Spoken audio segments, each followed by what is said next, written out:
welcome to Parents on Pictures podcast. My name's Damien. And I'm Andy.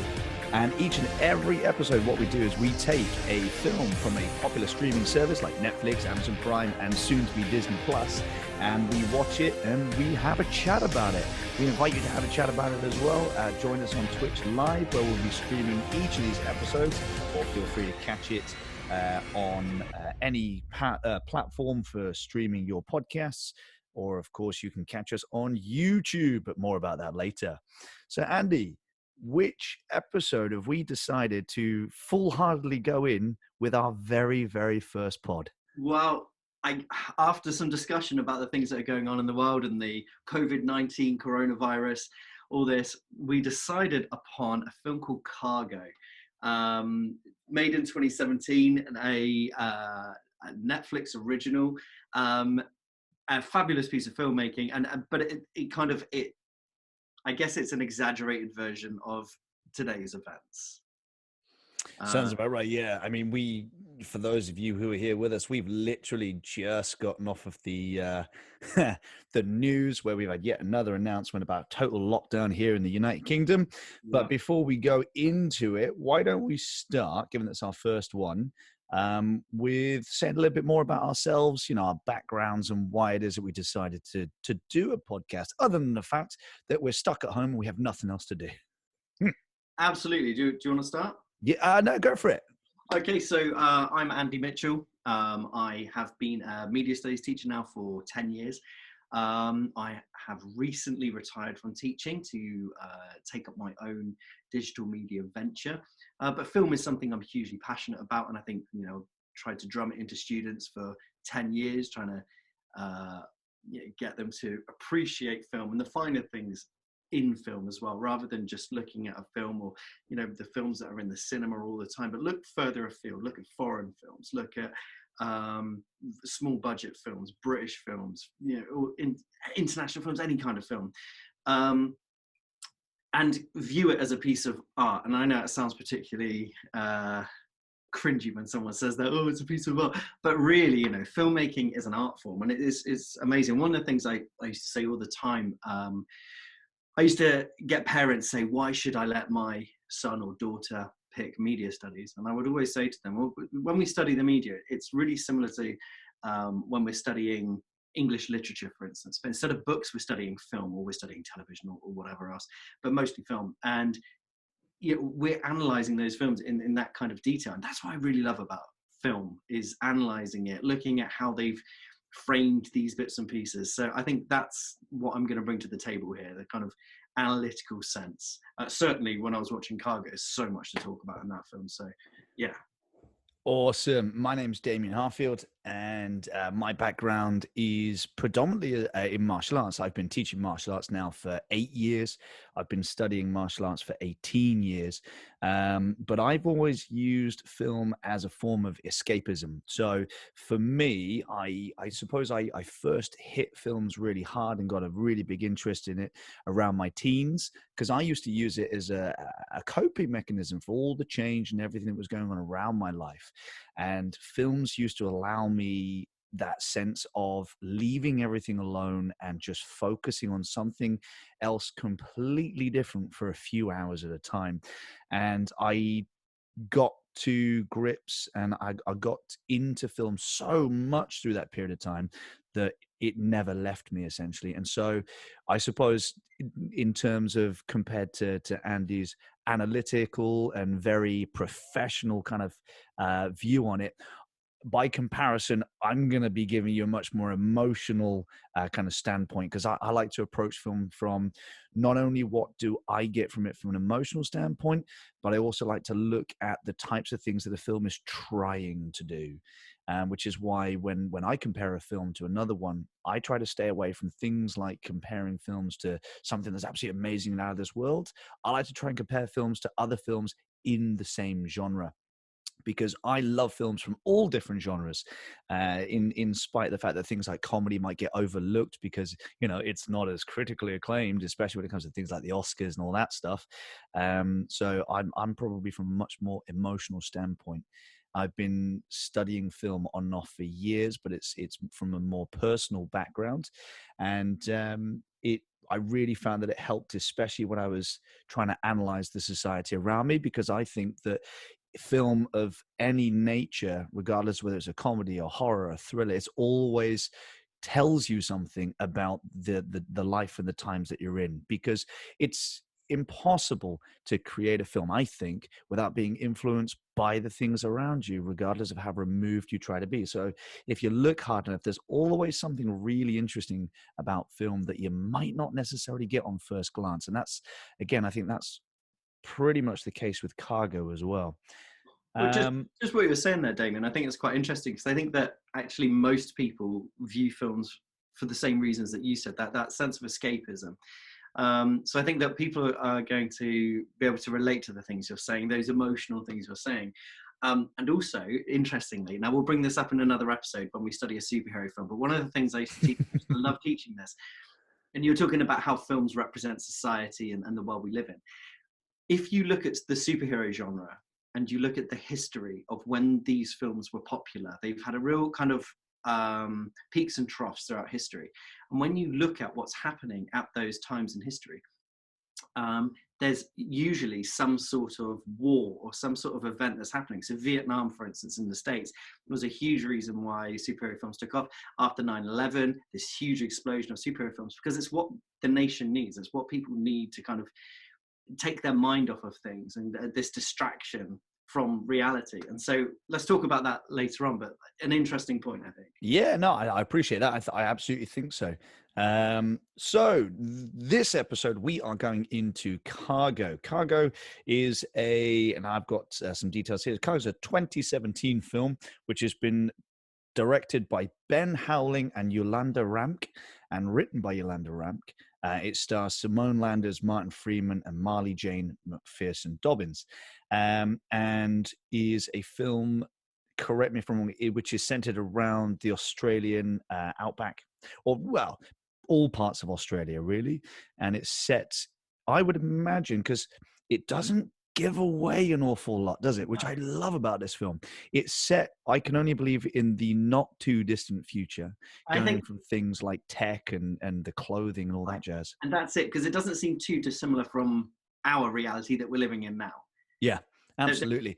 It's And not like other films where all of a sudden you're shown a piece of technology that couldn't possibly exist. Everything in this film is really believable, you know. yeah, it's very current. It feels like it could literally happen tomorrow, which I think is what adds to, well, yeah, especially with COVID that's going on at the moment. It's like you might have seen this film. I know if you saw this film a decade ago, you're like, nah, don't worry about it. You see this film now, you're like, yeah, things could really fall apart that quickly. You saw this film 4 weeks ago. You would never believe it. Exactly. And one of the things that I noticed first off with the film is that with a lot of, if for all intents and purposes, it is a zombie film. And with a lot of films of this type, it's usually marking either the beginning of it and it's all going, everything's going to hell, or it's years or months into it. And so everything's looking run down, everything's already looking like the world's been lived in. But the thing that struck me first off in the few opening shots is that everything is clean, everything seems current, but like the time span from infection to where our characters are now isn't all that long at all. I mean, the clothes are clean. The characters are relatively well groomed. There's nothing there that shouts, this has been, a massive apocalyptic type thing. Everybody's got dirty clothes and they're carrying shotguns and are all well prepared for the zombie invasion. So it's like marking these characters as it's going. Yeah, I absolutely agree with that. Those opening shots, I think, really set the scene where we open up and we've got this gorgeous drone shot, this aerial view of this arid landscape with these burnt out areas within them. And I guess, they're posing a question, what are these areas? But it all seems very believable. It all seems very, something that might happen next week. There's nothing unusual there. And when we're first introduced to the characters as well, they've not got big beards or anything like that. They're clean shaven, and their hair's cut and groomed all nice. So there clearly hasn't been decades of this. We're talking months at the most. Yeah, I would agree there. But it's just it shows you, and which is much more believable in the times that we're currently living in. It shows you how quickly things have gone wrong. Because one of the first opening shots is as the main characters are going on their boat ride. There are these packs, these survival packs that are drifting in the water. So things have happened so quickly that not only have the characters not really been weathered or aged by the events, but the governments have been able to put these survival packs together. So things must have happened incredibly fast. Mm. And what I love about this, especially, is that, in my opinion, this is a film that nails the show but do not tell. I didn't catch any, I might be wrong, but I didn't catch any explanation or storytelling of what happened. Everything was shown.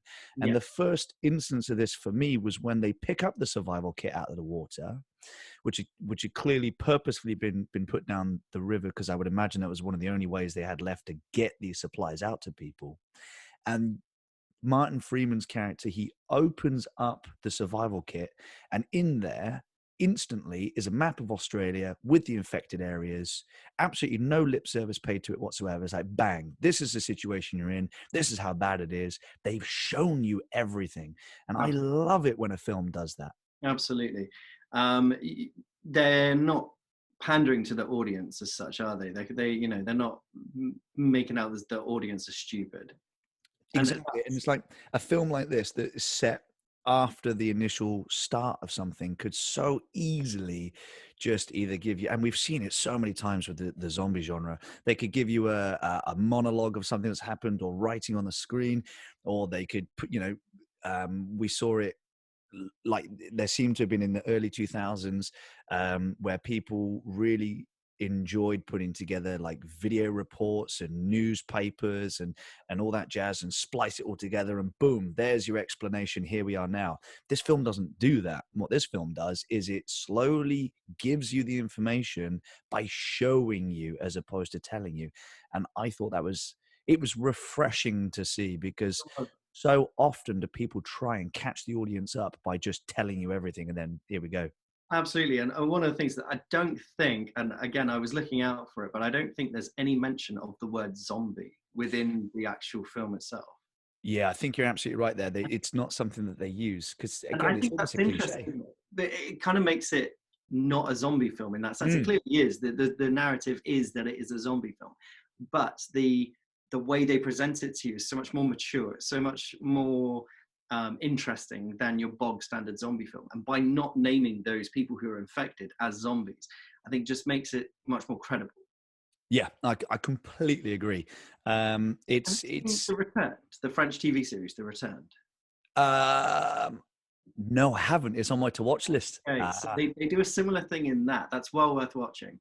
Definitely. In that these things are not zombies. It's a zombie film. Sorry, a TV series, a zombie TV series, but it's dressed up as a drama. It's much more about the drama than it is about the space. Yeah. Awesome. Sorry. No, I'll definitely be checking that out for sure. Yeah, and we're going to talk about other stuff because it informs what we're watching at the moment, and it's nice to see that kind of trend happening. It's like I audiences, I think, are getting a bit fatigued with being told all the time. So when something shows you instead is brilliant, because I would watch films, yeah, so many times, and they would just give you a big old data dump, and it was boring, it was cliched, It's lazy it's storytelling. lazy, it's lazy writing. Absolutely. So let's talk then about because this for me was one of the most. I don't want to sound like a wet blanket when I say this, but honestly, one of the most harrowing films I've ever watched. And so this film must come with a warning that it Yes, is. for sure. It's. Oh, Do you know, and we must come with a warning. We will likely spoil this film. We oh, haven't we haven't yet.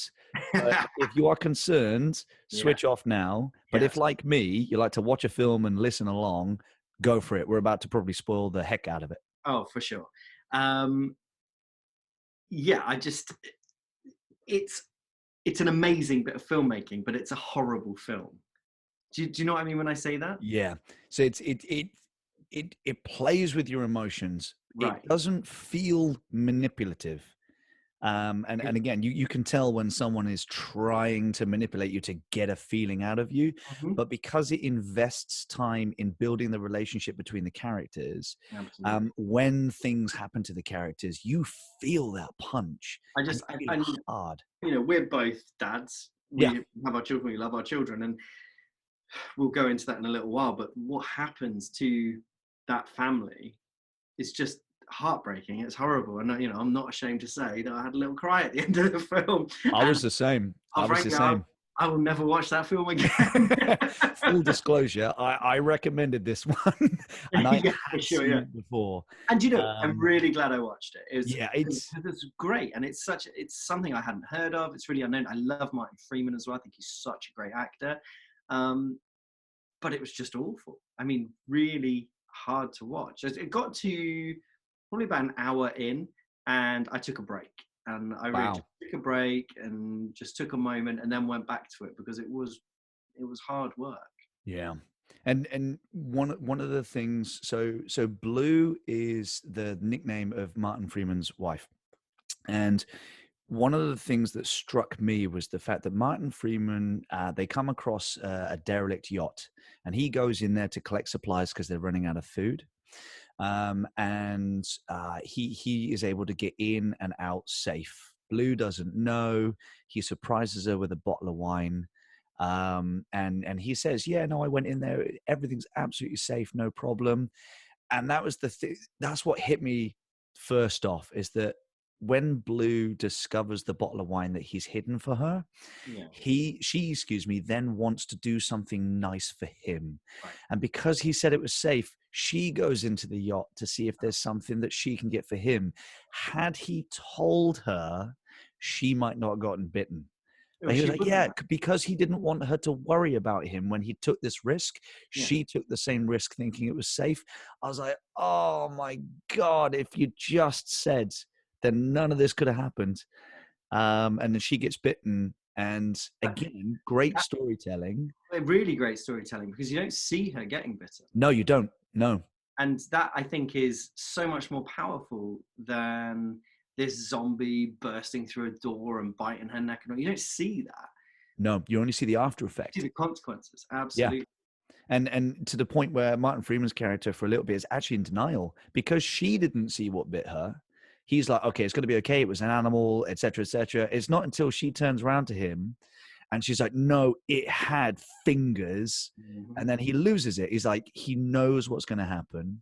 And His again, great reaction storytelling. is stunning. His reaction to that is Oh, yeah. just spot on. You know, that acting at that moment, and it's that moment of where you can see in his face his heart is just broken. It's Yeah. really it's And amazing.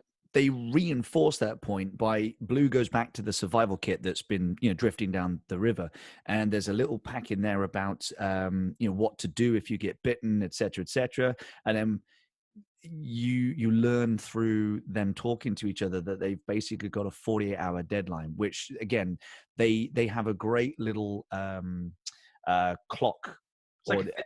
yeah, absolutely. It looks like a Fitbit. Yeah. Click, 48 hours. So it's a great way of keeping that ticking clock going through the story. You know that time is going to run out, and you're constantly against it. But And I don't know. I might be wrong, but I don't think you ever see the time on it. you do a couple of times, Yeah. but Okay. not often. It's like they want it to be an aside. It's not Right. forefront in the storytelling, because that's not the point of the story. I don't think.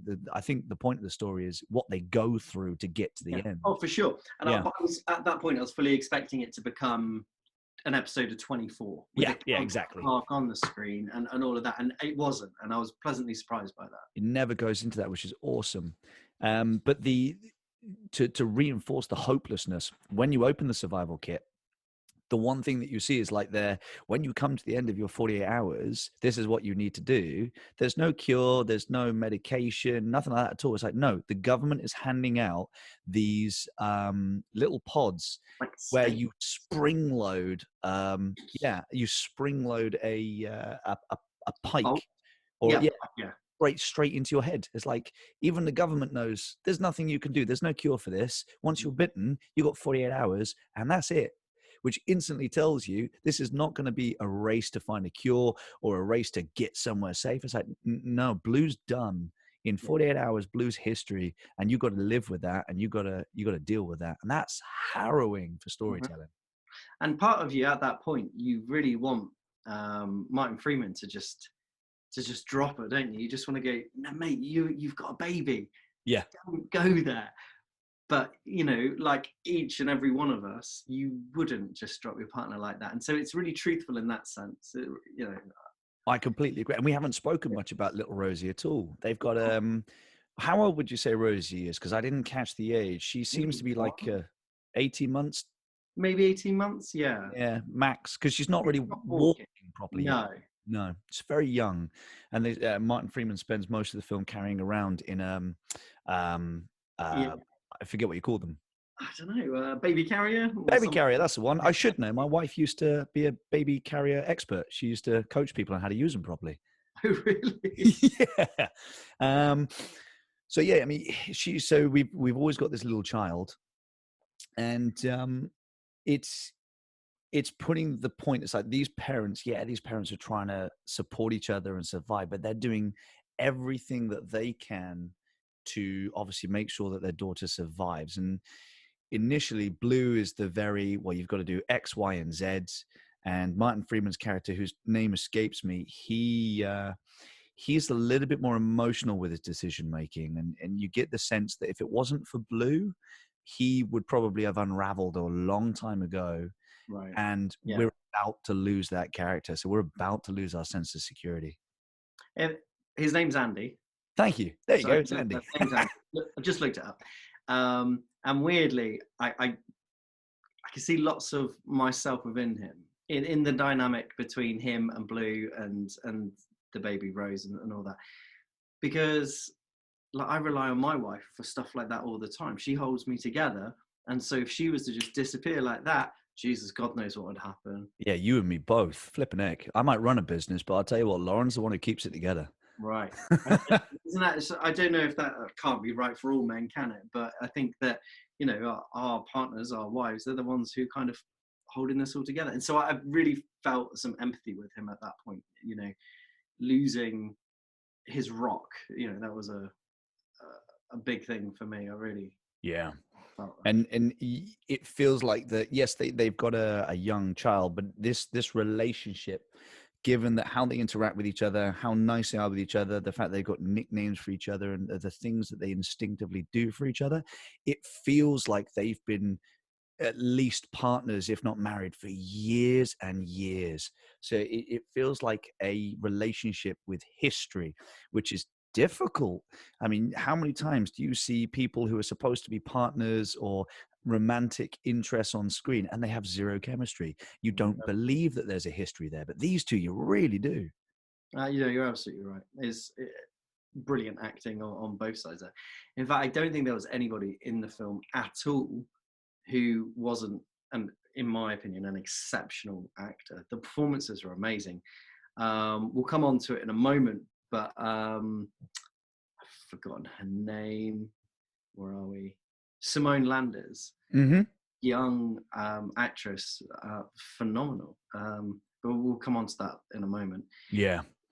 And I'm I've got the film playing silently in the background as we go, and one of the other things that that's just kind of popped up is that eventually the boat that they're on, they have to leave it, and they get into a car, they're filling up the car, and again, more showing not telling, because we still don't know how the transformation from human to zombie looks.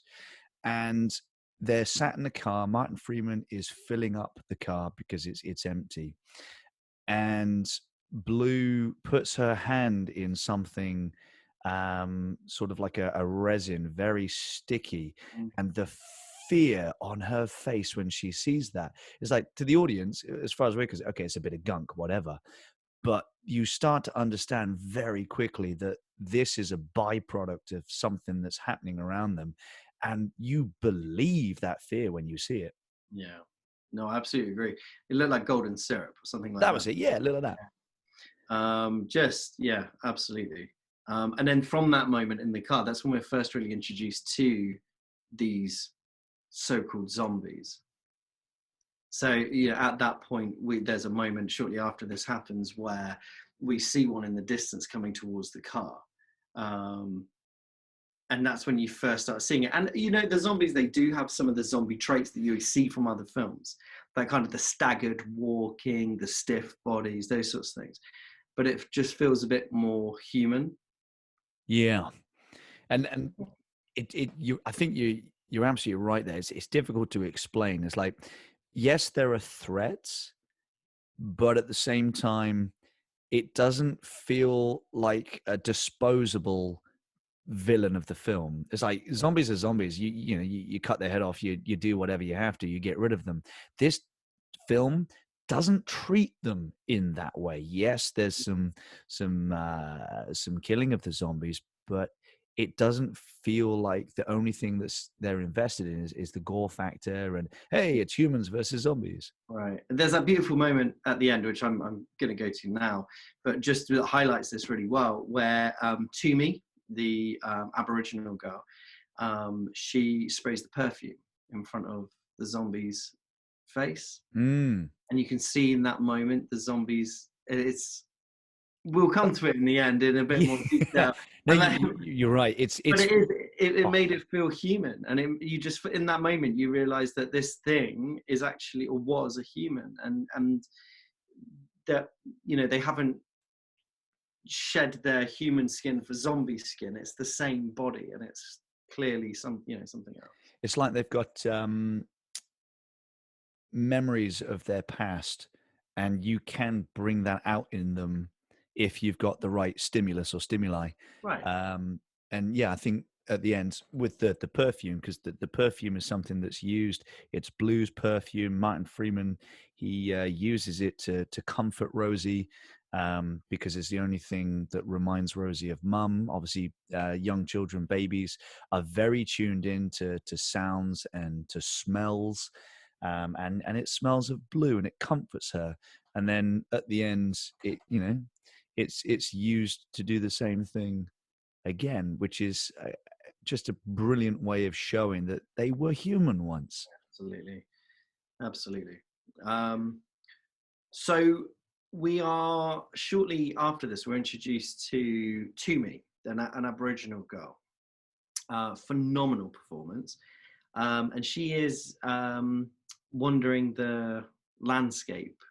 Do you remember this bit? I do, yeah. Yeah, and all of a sudden then we see who we later find out is her dad, and he has already turned, but she's kept him alive by putting something in his mouth. I think it was a stick, but she's tied it off, I think, with like vines from trees and what have you. So she's created like a makeshift, a makeshift gag for his mouth, so he can't bite anybody. And were his hands tied too? I feel like they were. I think they were tied together in front of him, yeah. Yeah, and so just so he can attack, and she was almost holding on to that belief that her dad was, there might be a way of rescuing him or something like that. And I thought that was really interesting and quite a beautiful moment, because when we do see the dad, you can almost see the humanity in his eyes. You can almost see that there was remnants of her dad still there, and that's what she's holding on to. I think that's interesting. Yeah, and it's kind of flipped as well, because we learned that Toomey's trying to run away from her mother. Yeah. Which is very interesting. She's holding on to her dad, which is clearly the past. I mean, for all intents and purposes, the father has died. He's now a zombie.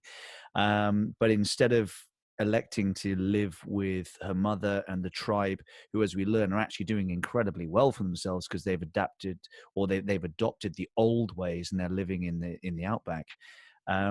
She's wearing modern clothing. She's wearing shoes. She's putting leaves on the bottom of her shoes so that she can't be tracked by her mother. So she's trying to avoid the living and trying to preserve her father, who, for all intents and purposes, is dead. Yeah. Which is a very interesting way of kind of showing that on screen.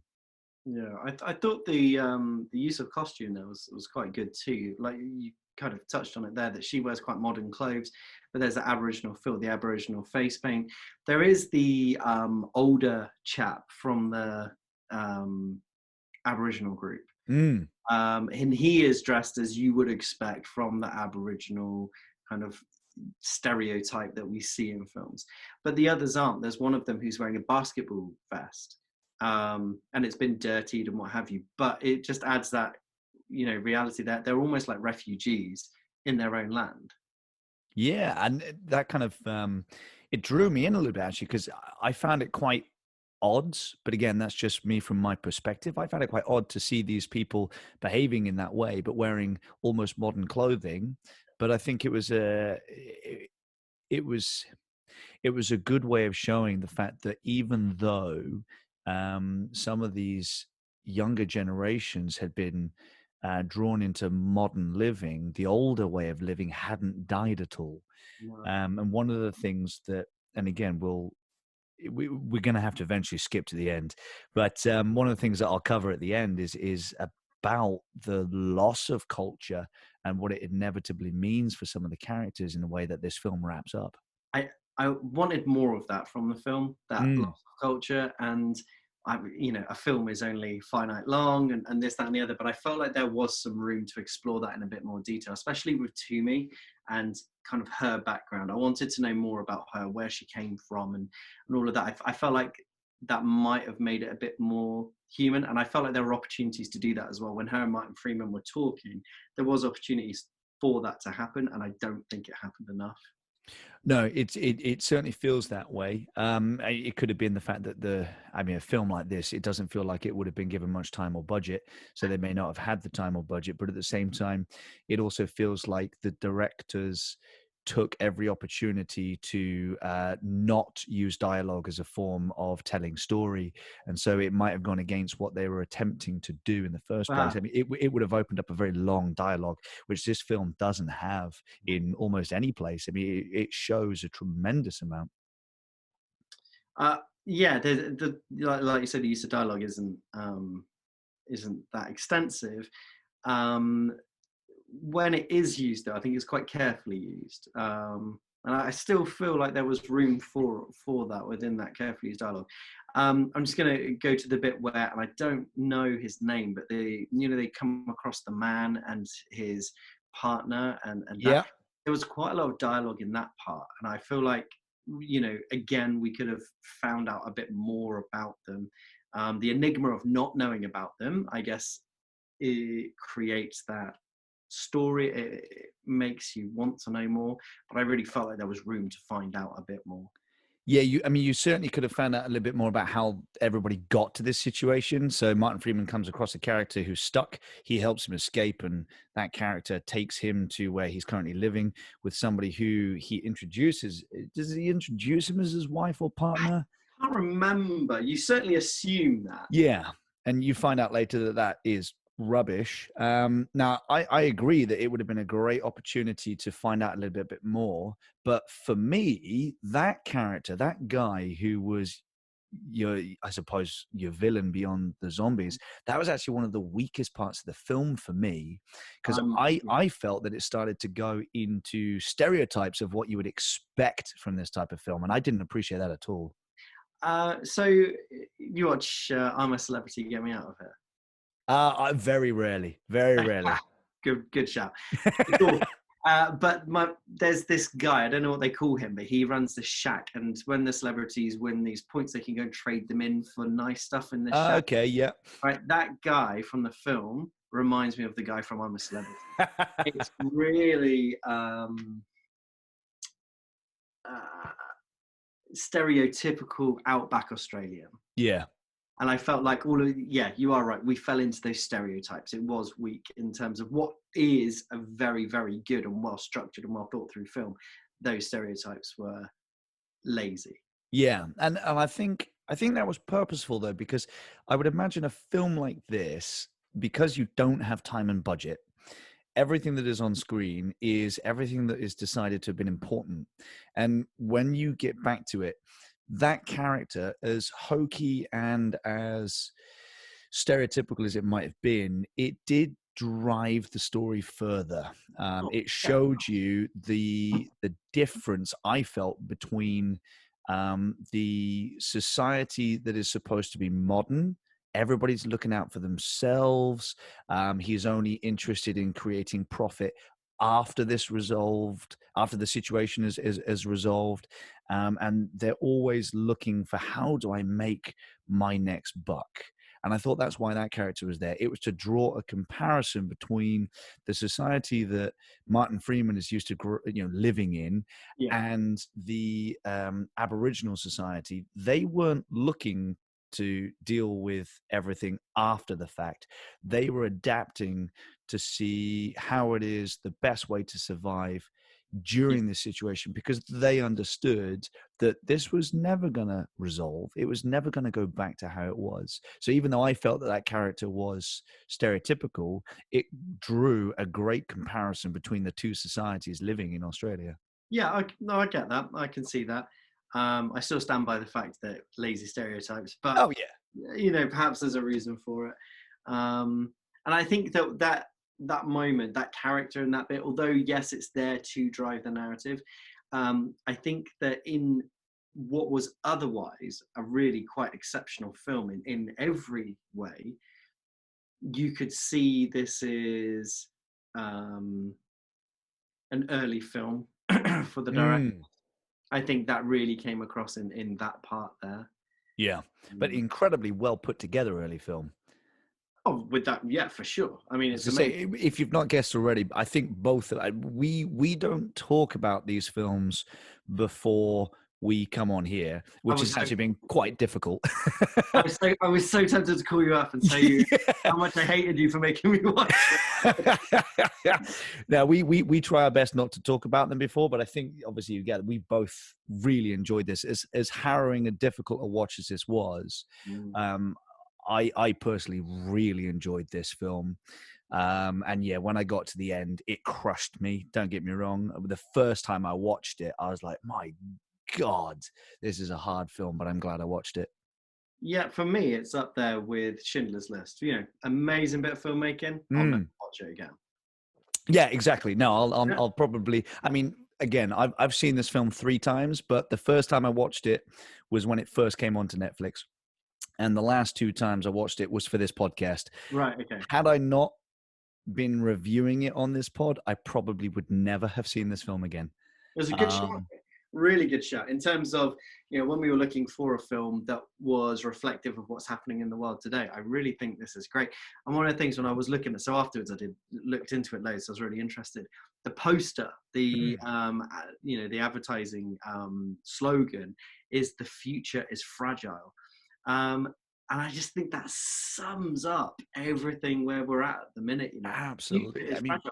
We've had Boris Johnson, our Prime Minister, telling us that we're not allowed out of our houses unless we do, for a very few number of very weeks. specific reasons. Yeah. And that if we do, the police have the powers to um, admit fines and things like that. And I just think that's really interesting. The future is fragile, and we don't know. We are living in, quite possibly, in my lifetime, certainly, the most fragile moment.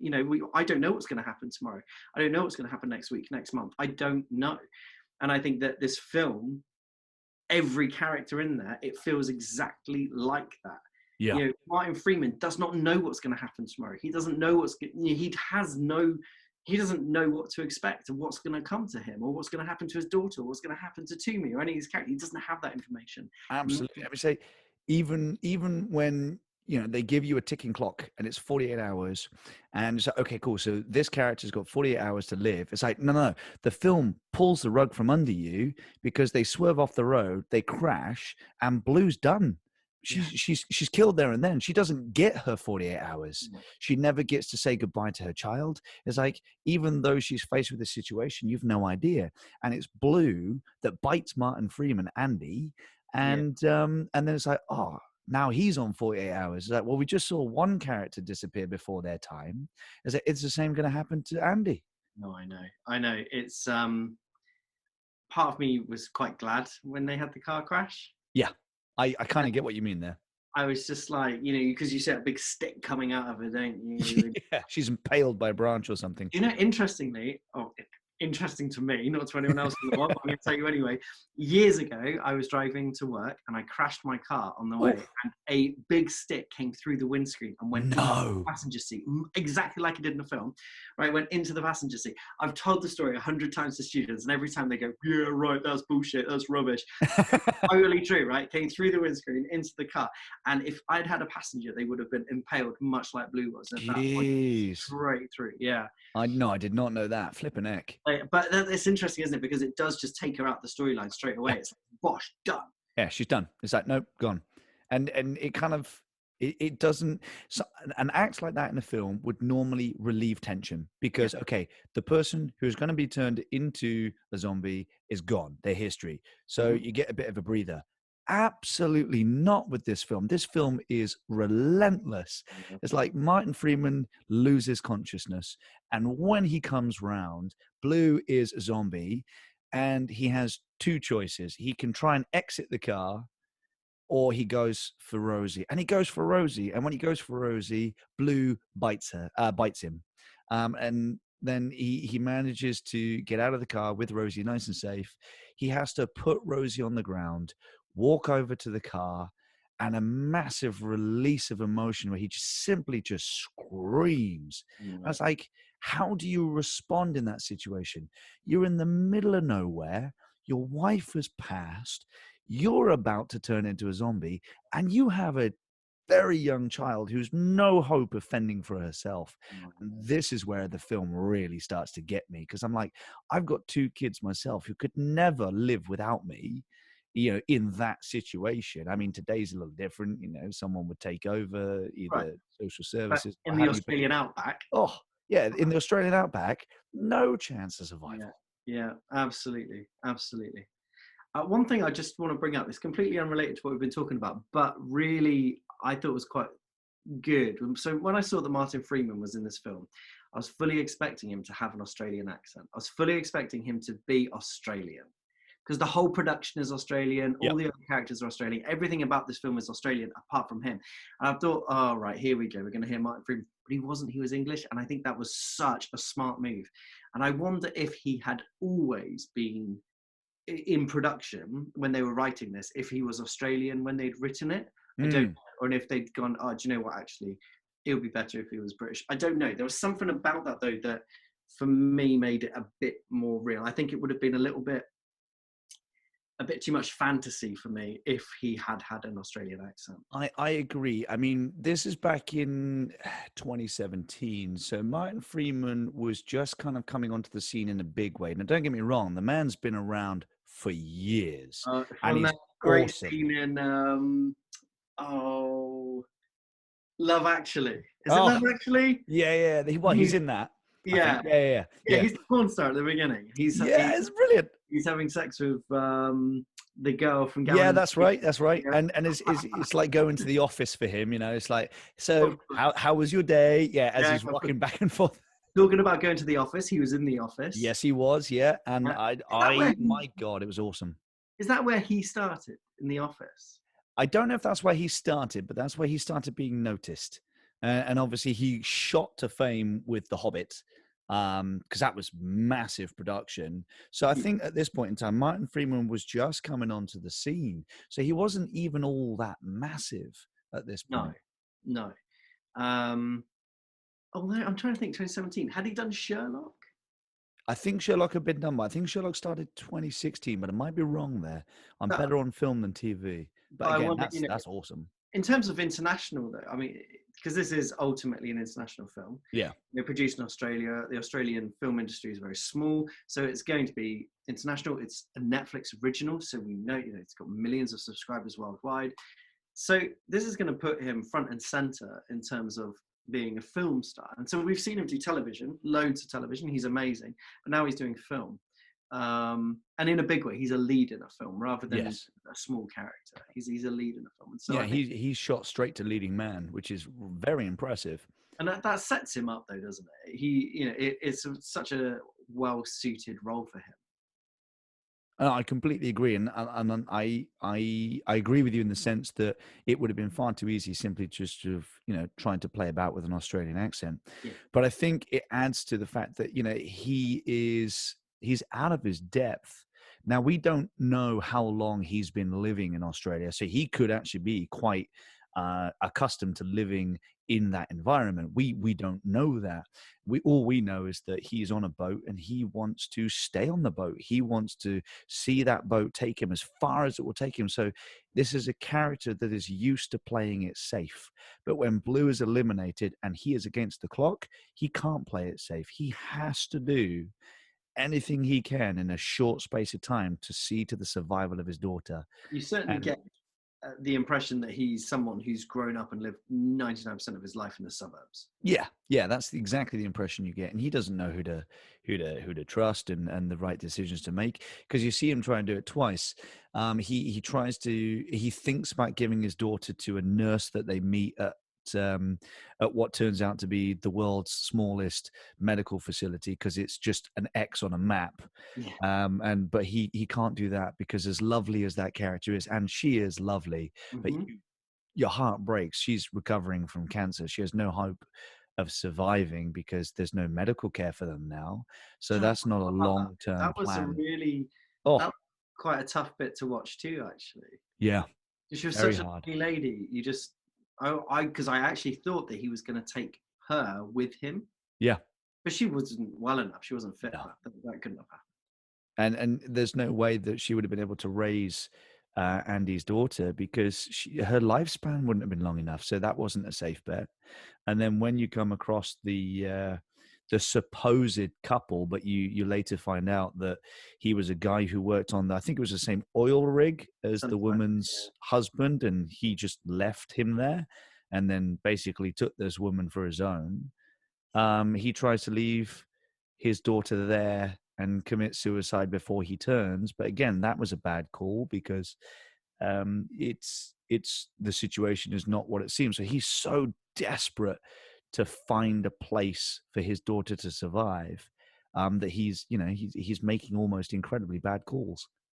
there was an interesting moment later on where he comes across a guy digging a grave for his family. Mm, And the guy pulls out a revolver, 6 shooter with 6 bullets in it, and he says he's got a family. So the scene is that Martin Freeman is with his daughter, and they kind of come across this family, and the guy is digging this enormous, it's a pit, but you assume it's a grave, yeah, and he says to Martin Freeman, "There's 6 bullets in here.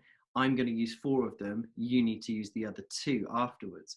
And at that moment in time, I was, that so many times during this film, I thought to myself, what would I do in this situation? And I'm such a weak human being. I would have been like, yeah, all right. no, I get it. I really do, because it's like you want as a parent, you naturally want the best for your children. And when you're faced with, if I don't find somewhere for my daughter to grow up and I turn into this beast, I'm going to eat my daughter. Yeah, and he And knows that that plays on you. time is running away from him. Yeah. And so it's a solution. He's presented with a solution. Thankfully, he doesn't do that, but he is presented with a solution. Yeah. And what I like, though, is that he instantly does it. He doesn't even think about it. Doesn't miss a beat. The look that he gives that man in terms of disgust and how dare you is like, okay, you know that everything that Andy is going to do is for the survival of his daughter, and he's not even going to think twice about it. No. And that's amazing. You just, I don't know. I think you like him even more for doing that. Yeah. It's like a look only Martin Freeman can give. And he's given it in a few performances Oh as well. yeah, It's like that yeah, look of disdain is absolutely. absolutely priceless. But So what is the man who has been bitten in the neck, you can see it, who is going to shoot his family, who's digging it, it's like he's making the assumption that his family won't survive without him, even though the mother is still there. So he's being very selfish because there's still a caregiver there, but it's not the same situation that Andy has dealt because he's the only person left to look after his daughter. That's interesting because I assumed that they had all been bitten. Ah, it's possible. Right. I didn't see any. I'm gonna have to go back and watch it another time. You don't see anything for sure. You And don't see in that anything the at all. kids are both playing really nice and the Yeah. mum's off playing with them. But in my head, I just assumed that if it was, if he was going to be killing them all, then they must all have been infected. It's possible. I didn't read the scene the same way, but that's certainly one way of looking at it. It's just that they seemed far too happy, No, you're but at right. the same Maybe that. time, the father wasn't hiding the bite on his neck. So No. surely the family knew that he'd been bitten. Maybe the wife did, and maybe Mm, she's going along with it because the kids would be too young true. to know about it anyway. Or to get any kind of they might have understood from a basic standpoint, but they wouldn't really understand the gravity of the Yeah, situation. yeah, absolutely. So no, that's really interesting. But yeah, I mean, 6 bullets. I mean, you see it in another film that, if we get onto it, would be quite cool. The Mist.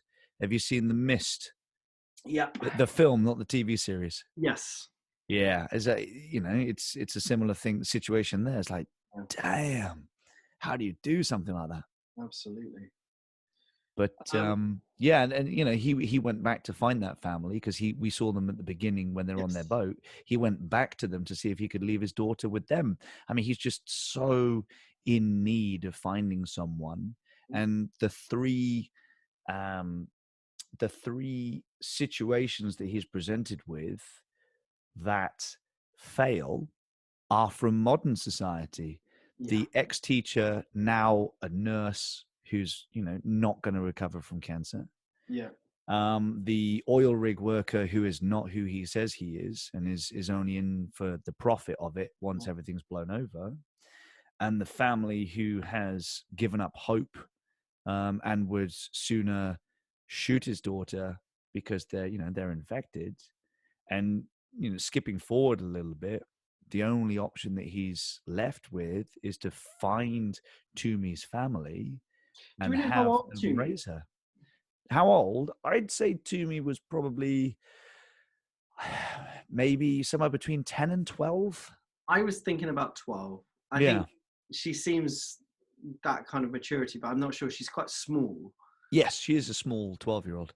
because there's a moment, isn't there, where the very end where we see her emerge from the mist, and Mm. her and the baby are both riding on Martin Freeman's back.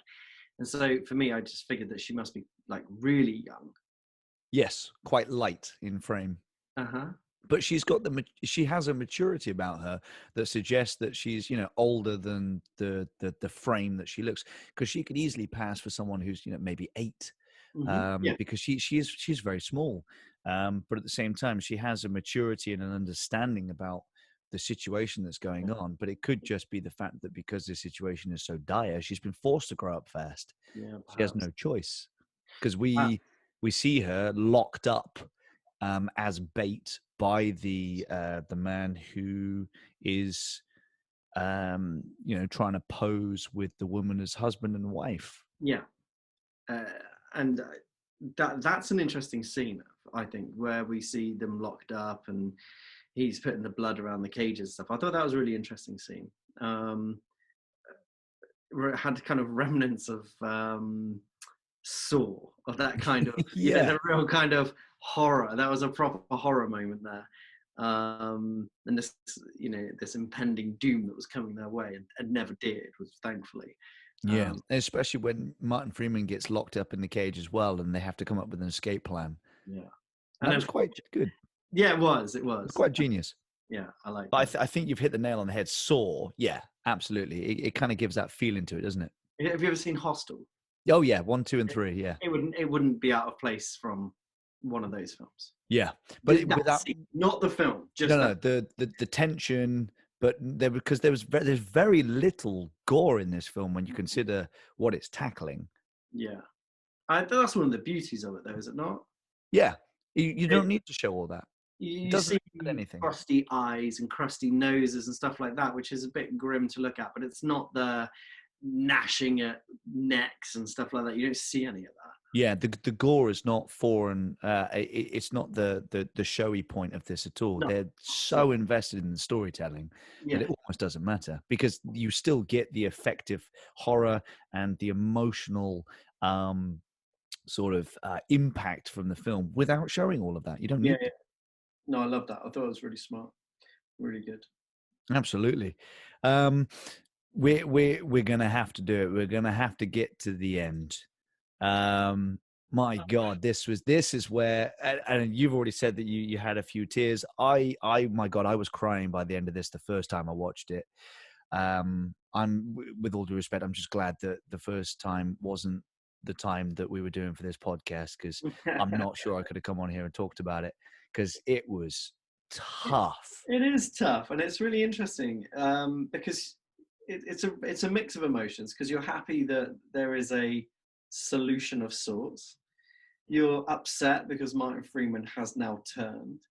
You're I don't, oh God, I don't know. I mean, I just found myself just being I was just a mess. You know, it's I think with everything that's going on in the world and all of that at the moment in real life, with this, it sent me over the edge. Yeah, I mean, I'm a crier when it comes to films anyway. You know, Jesus, I can only watch Romeo and Juliet up to the point where she falls asleep. I can't watch any further because I can't. Once the ship starts sinking in Titanic, I'm like, game over. Can't watch anymore. that's fair. And having children does something to you because I think I would have watched this before I had children and thought nothing of it. Definitely. But the first time I watched this was after I'd had children, and it really hit. And I've noticed that with a lot of films after having children. It's like I am much more emotionally invested in these characters than I ever would have been Yeah, before. yeah. So I was talking to my mum, and she said to me, "Oh, have you got anything worth watching?" And everyone's locked in the house. There's nothing to watch. Have you got anything? What have you seen recently? I said, "Oh, mum, you do not want to watch this. You'll be in bits." She was like, "Oh, I won't watch that then." Just like, but she said the same thing to me though about the. Do you think that you found it so emotional because you've got Aubrey, my daughter? And I said, "Yeah, 100%. You know, I think that if I hadn't had Aubrey, I wouldn't." I wouldn't it wouldn't bother me because I didn't have that access to those emotions before Aubrey was born. I I didn't completely, I really completely. like little children before Aubrey was born. Yeah, exactly. So I know I've been teaching children martial arts for years and years and years, and I have a connection with those kids. You're emotionally invested in them. You want to see them do well, Yeah, but when it comes to that personal connection, that's between a child and the parent. for sure.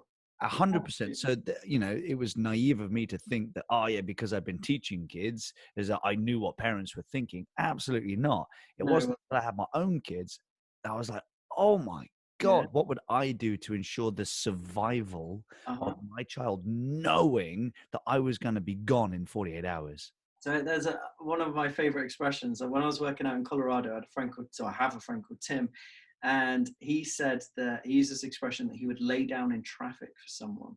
And I Mm, feel like that summarizes being a dad. Like yeah.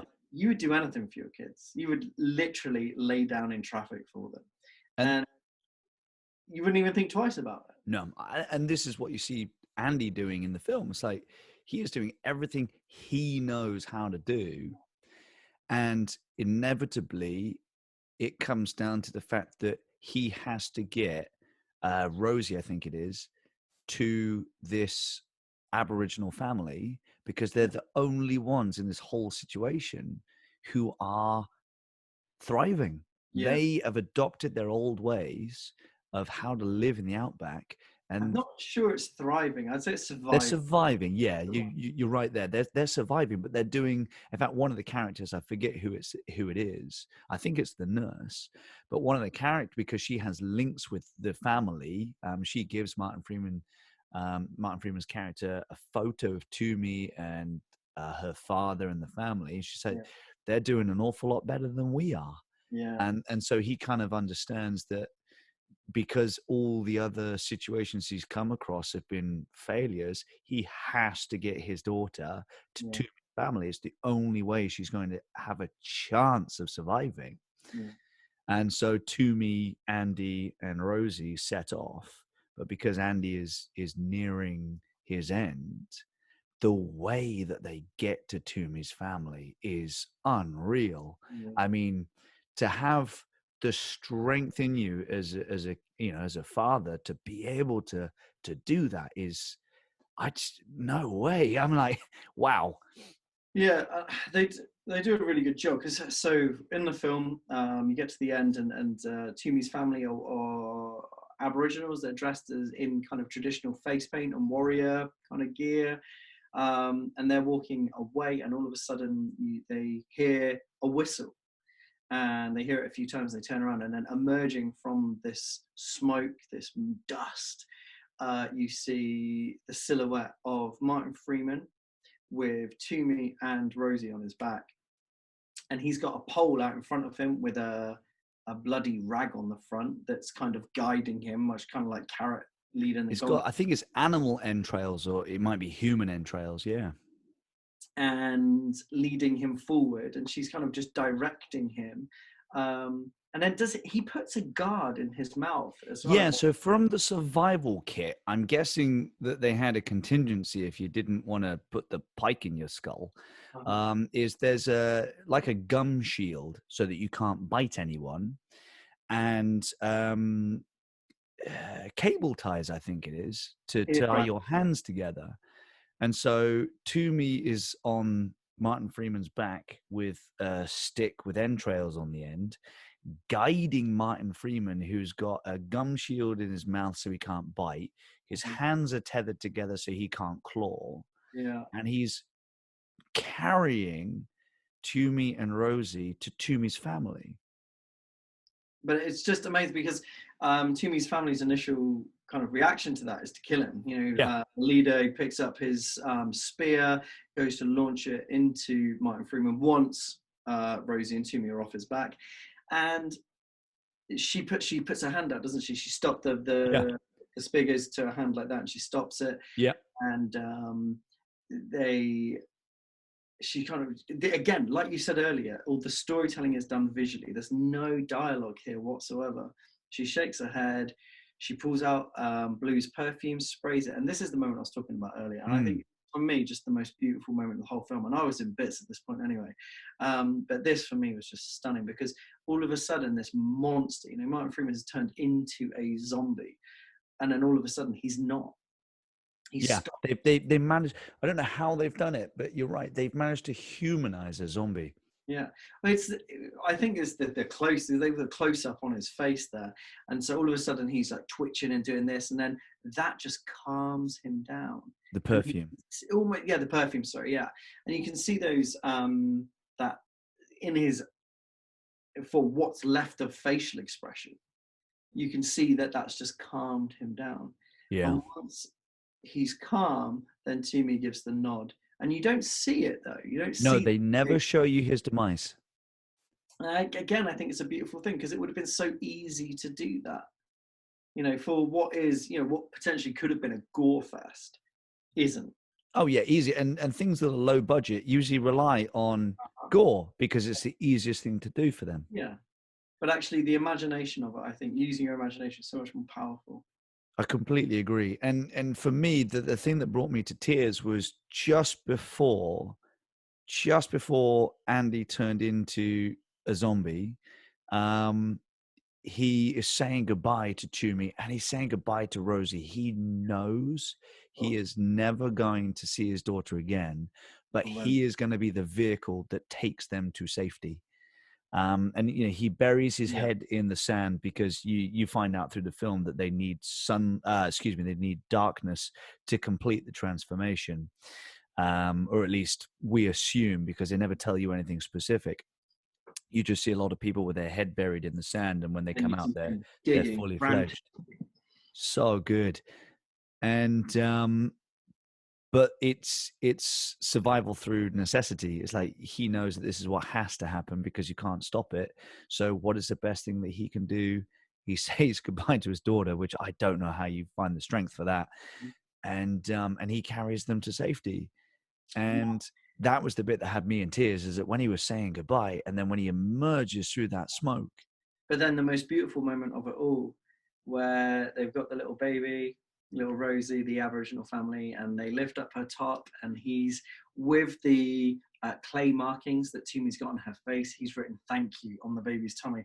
Oh my Yeah. life! Oh, yeah. I'd forgotten about that. It's like, I was geez. in bits. Oh God! It was tough to watch, but it resonates with you in such an emotional way that even though the ending is tough, it is, for all intents and purposes, a happy ending to It, a desperate situation. it is. It's the best outcome. It's the best possible outcome. Yeah. But horrendous nonetheless. Awful, which is Um, why I'm happy to never watch it again. yeah, Don't get I me would wrong. never watch it again. But it's, oh But God. I say I would never watch it again. I would urge any of you who are listening or watching or whatever to watch it. It's a Yeah. phenomenal piece of filmmaking. It's really, really good. Um, it really is different, I think, to anything that's out there in terms of its storytelling. I think it's very, very good. Oh, absolutely. I mean, I said right at the beginning of this that I think the storytelling is phenomenal. Yeah, There is no wasted dialogue. There's no wasted time. The storytelling is so on point that it still finds the time somehow to show you everything. It yeah, doesn't have to give you a data dump. It no, doesn't have to give you masses of explanation, because the directors find, and it's probably incredibly smart writing as well, they find a way to show you everything. They don't have to explain a thing, yeah. which is phenomenal for a film like this. Absolutely. And, you know, when I did a bit of research, I think this film is based on a similar film made by the directors that they made. This is like a remake, like Hmm. a higher budget remake of the original, is my Oh, understanding. nice. I could well be wrong, but I think that's my understanding. No, that's good. I'll look that Uh, up super quick. But but I think that's quite interesting in the sense that, you know, it's still not big budget. We're still oh talking, no, no, no, it's a low budget film, but it doesn't feel like it. no. Yeah.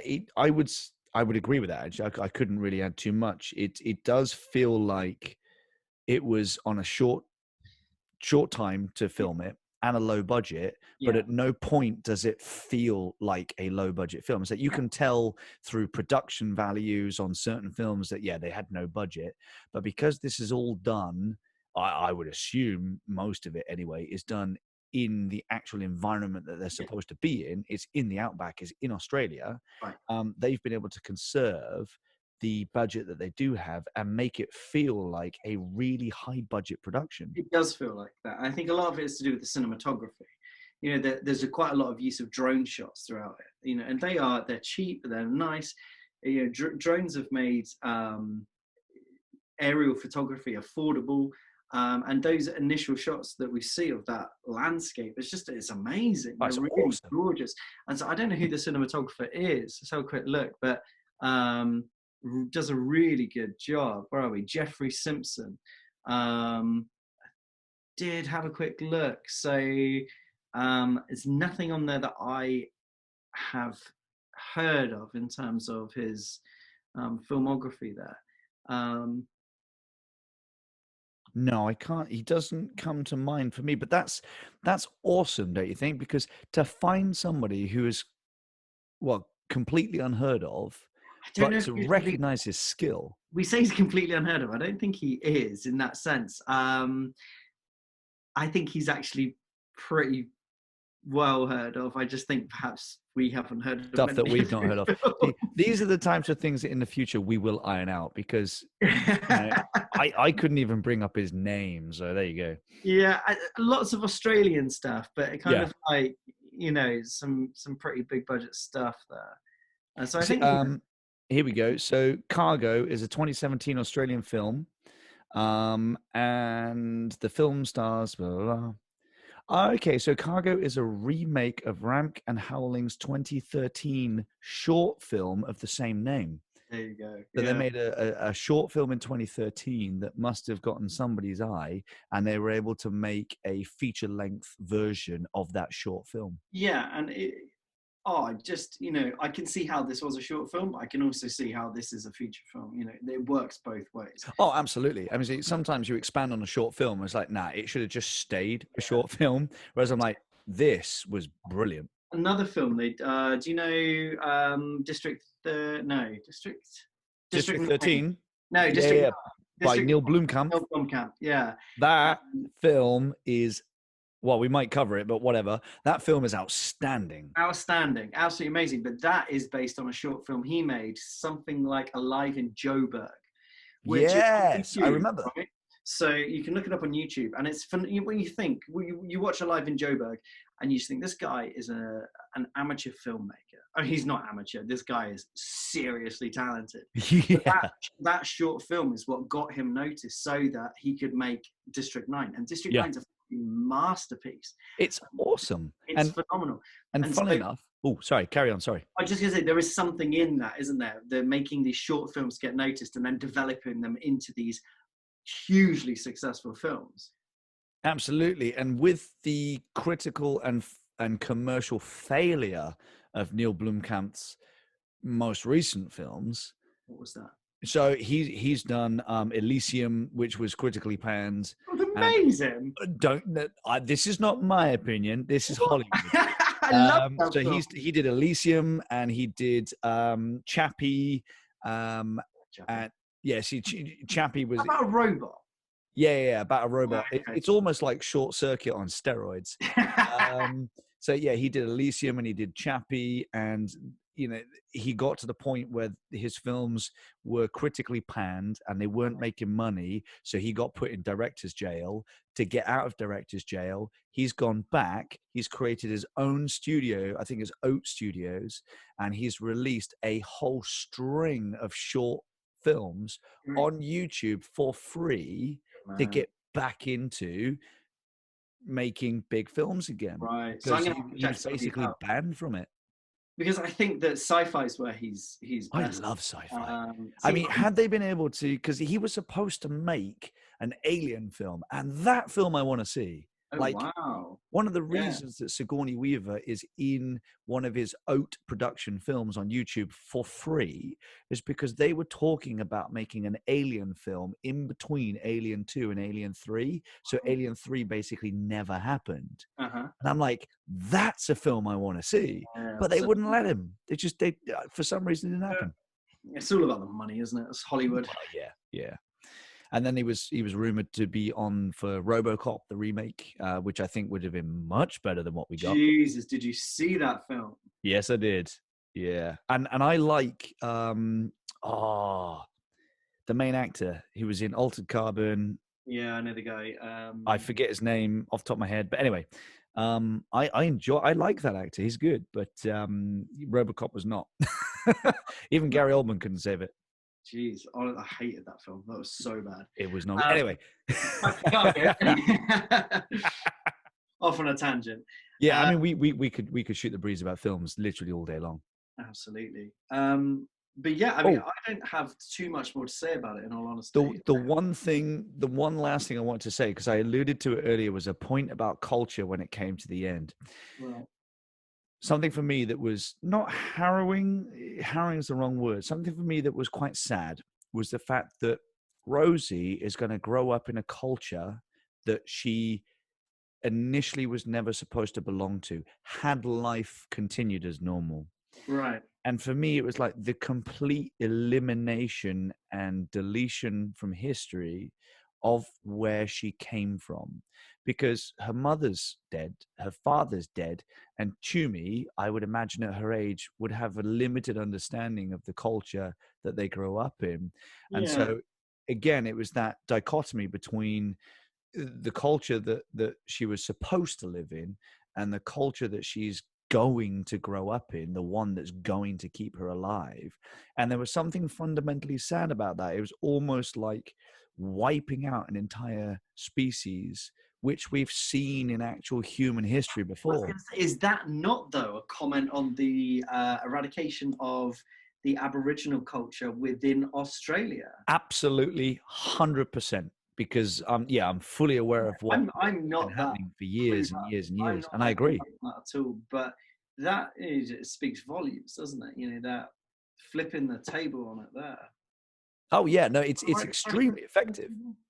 Extremely effective storytelling. But it was something that I was like, if my daughter were to grow up not knowing what I as a human being stood for, mm-hmm. would be fundamentally so destroying for me.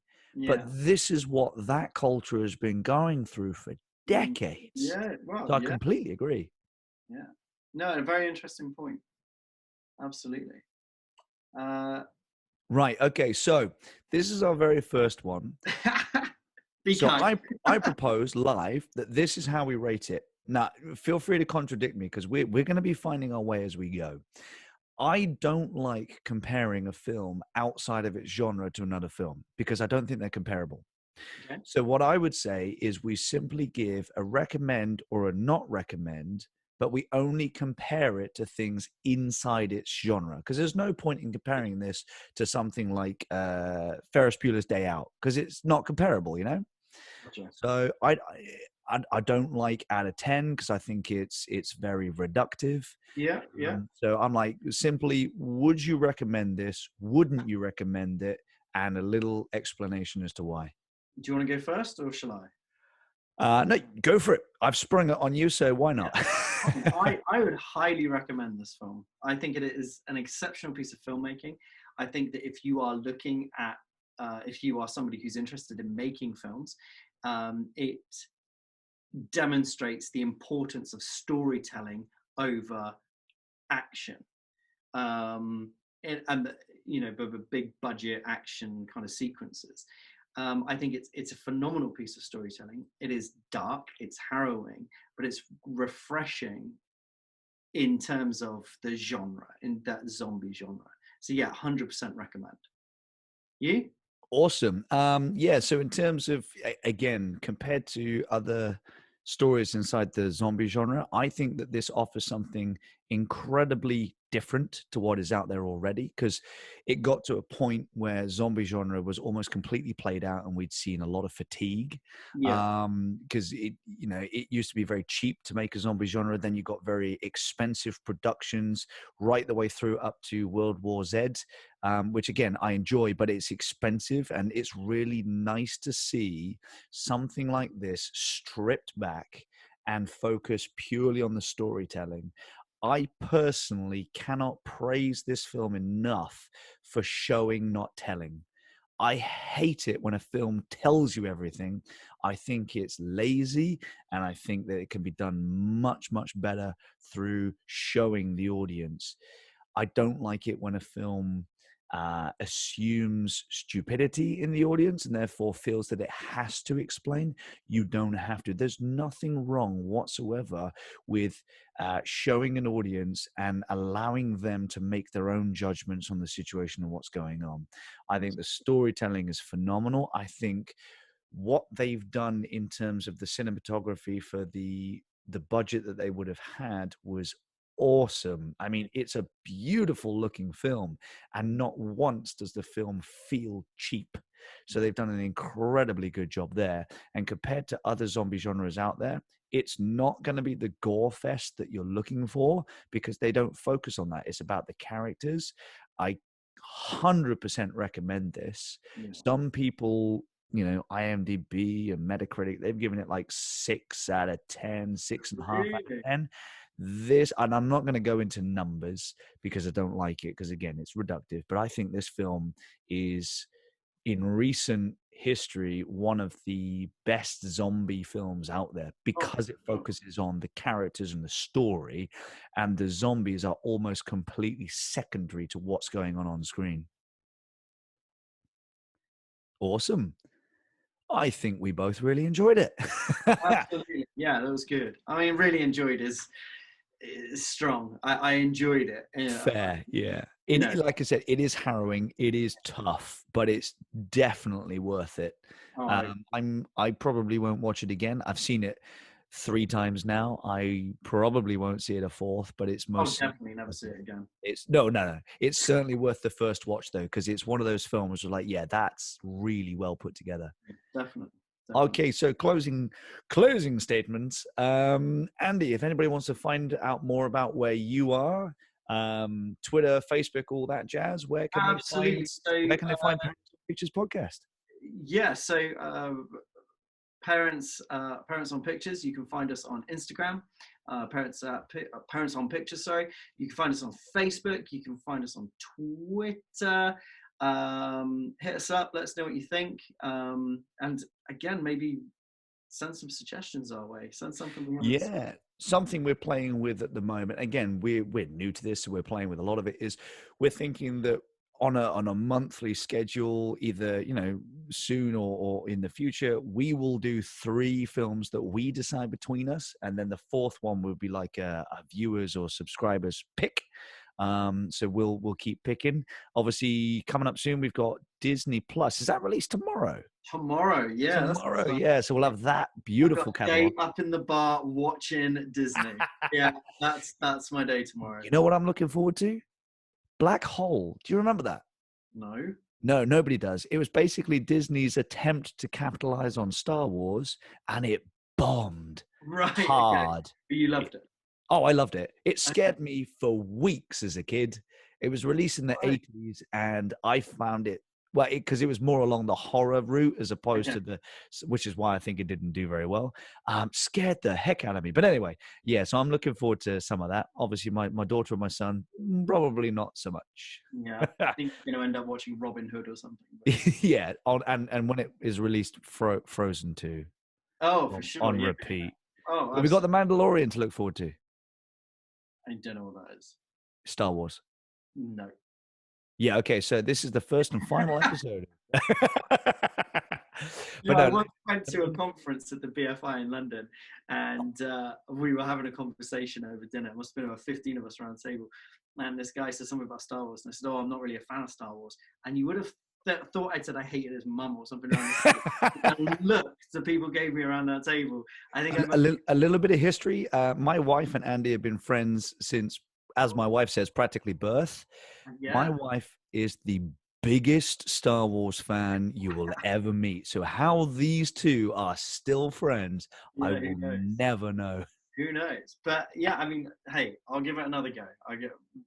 Look, I'm a Star Trek guy, so it doesn't matter. So I love Star Trek. As far as I'm concerned, it wins over that every single day. I'll leave it. But no, ladies and gentlemen, it's been an absolute pleasure. Final word from me. Take care, Andy. Thank you very much for tuning in, and I look forward to having you again. Bye-bye now.